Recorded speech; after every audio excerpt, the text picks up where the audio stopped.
వాళ్ళ కుటుంబం పతనమైపోవాలి, వాళ్ళ బిడ్డలు చల్లాచెదరైపోవాలి, వాళ్ళ కుటుంబం అంతా రోడ్డున పడాలి అనేటటువంటి ఆలోచనతో కొంతమంది ఉపయోగించేటటువంటి పద్ధతులే ఈ చేతబడి కానీ, చిల్లంగి కానీ, బాణామతి కానీ ఇవన్నీ కూడా చేస్తూ ఉంటారు.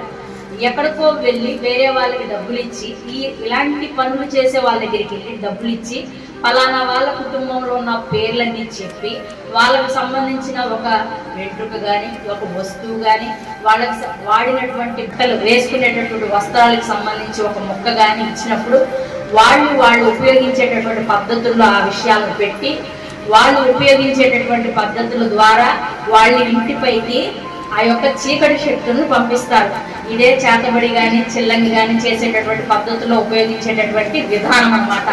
అలా ఒక కుటుంబము ప్రార్థనలో నడిచేటటువంటి కుటుంబం అయితే వీళ్ళు ప్రార్థనలో ఎదగడం కానీ, వాళ్ళ కుటుంబం ఆర్థికంగా అభివృద్ధి చెందటం కానీ, వాళ్ళ బిడ్డలు మంచిగా సజావుగా ఉండటం కానీ దేన్ని బట్టి వాళ్ళకి నచ్చలేదో తెలియదు. కానీ ఈ పద్ధతులు అంటే నేను చెప్పినటువంటి చేతబడి చేసేటటువంటి వ్యక్తుల దగ్గరికి వెళ్ళి ఫలానా వాళ్ళు, ఫలానా కుటుంబము, వాళ్ళ కుటుంబంలో ఇలా ఉంటారు, వాళ్ళ ఇంటికి మీరు ఇలా చెయ్యాలని చెప్పి కొంత డబ్బులు తీసుకుని అక్కడికి వెళ్ళారంట. వెళ్ళి పలానా కుటుంబం పైన మీరు ఇలాంటి ప్రయోగం చెయ్యాలని చెప్తే ఆ యొక్క చేసేటటువంటి వ్యక్తి వాళ్ళ దగ్గర కొంత సొమ్ముని తీసుకుని వాళ్ళ కుటుంబం పైకి ఈ యొక్క దాడుల్ని చేసేటటువంటి చీకటి శక్తులను పంపించడం జరిగింది.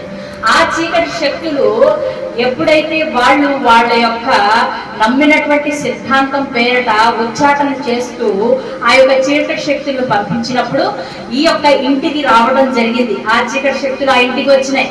వచ్చి ఎక్కడ దాకా వచ్చినాయి అంటే ప్రియులారా, మీరు బాగా గమనించినట్లయితే ఆ ఇంటి వాకిటి వరకు వచ్చి మళ్ళీ తిరిగి ఎవరైతే ప్రయోగిస్తున్నారో అక్కడికి వెనక్కి వెళ్ళిపోతా ఉన్నాయి.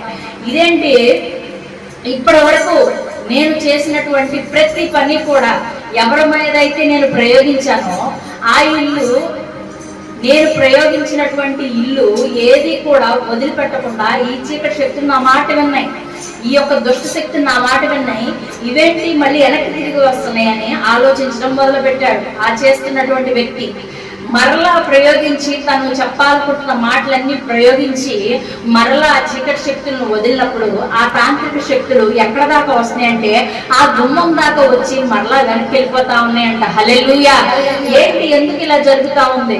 ఇప్పుడు దాకా నేను చేసినటువంటి ఏ ప్రయోగము కూడా విఫలమైంది లేదు. ఇప్పుడు దాకా నేను ప్రయోగించినటువంటి చీకటి శక్తులు ఎక్కడా కూడా విఫలమైంది లేదు. ఏంటి విషయం అని తెలుసుకుంటే ఆ ఇంట్లో ఉన్నటువంటి వ్యక్తుల యొక్క ప్రార్థన ఆ ఇంటి చుట్టూ కంచెలాగా వేయబడిందంట. హల్లెలూయా, హల్లెలూయా. ఇది వినటానికి హాస్యాస్పదంగా ఉండొచ్చు, కానీ ఇది నిజంగా జరిగినటువంటి యథార్థ సంఘటన అని ప్రభుపేట మనం చేస్తున్నాను. హల్లెలూయా.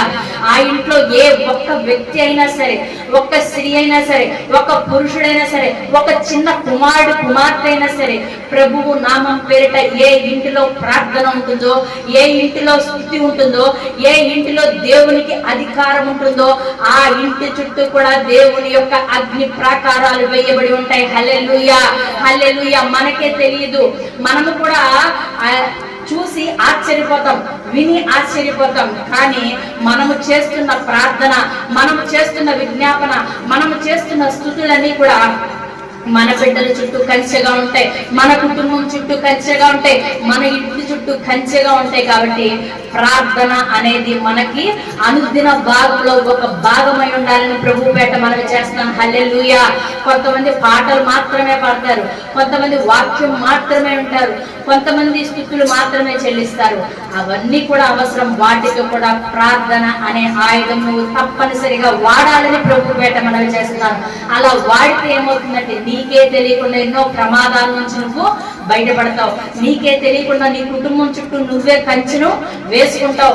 నీకే తెలియకుండా నీ బిడ్డలపై దేవుని యొక్క కృపను పొందుకునే విధముగా ఒక గోడను నువ్వు ఏర్పాటు చేసుకుంటావు. హల్లెలూయా, హల్లెలూయా. కాబట్టి నా ప్రియ సహోదర సహోదరి, ఈ విషయాన్ని నేను రూఢిపరచడానికి ఇప్పుడు తెలియజేసినటువంటి అంశము మనకు ఒక ఉదాహరణగా మనకి కనబడుచున్నది.